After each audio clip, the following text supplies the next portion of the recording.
Hello, welcome to the Indigenous Wellness and Training Society. My name is Jackson. What is this society about? During my studies in my Masters of Arts in Professional Communication, I learned that the basic role and function of various governing bodies are the protection of its citizens and the development of laws and regulations.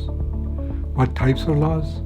Laws that require departments and agencies to ensure compliance, such as the Canadian Revenue Agency, Canadian Army, Judicial Affairs, Correctional Services Canada, Indigenous Relations, Employment and Social Development, Public Safety, and the Royal Canadian Mounted Police. So when I look at this list and I think about Indigenous Peoples of Canada, I think, in which system are we doing well in?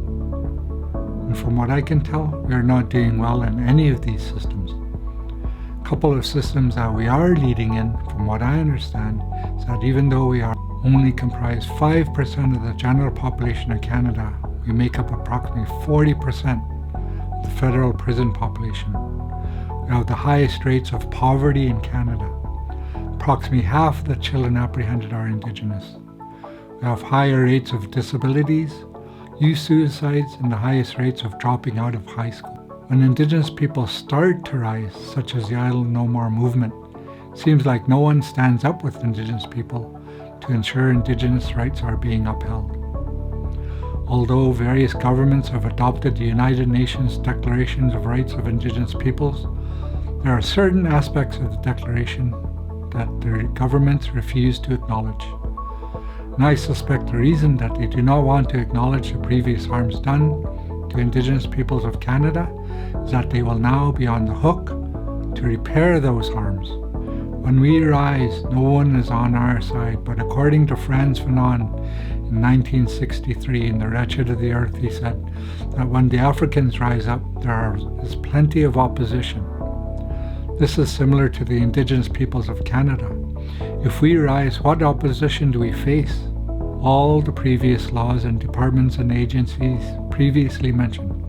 If we protest, we have the police standing at guard against us, and in certain cases, the Canadian Army.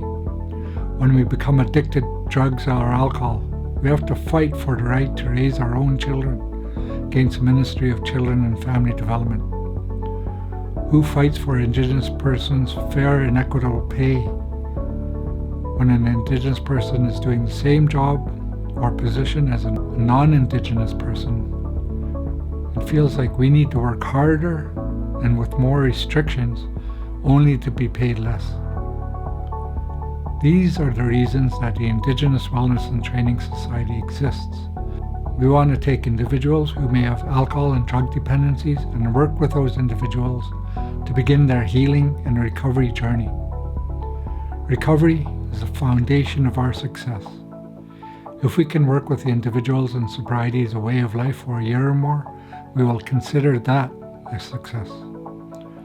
The two goals or outcomes that we are interested in is for the individual to return to school or back to work.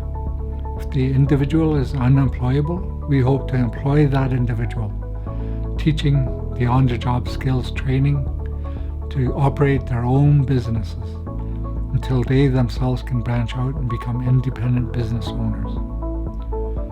So if you're struggling in today's society, we encourage you to reach out to the following email or phone number.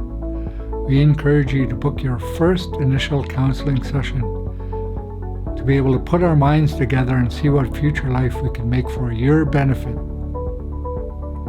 All my relations.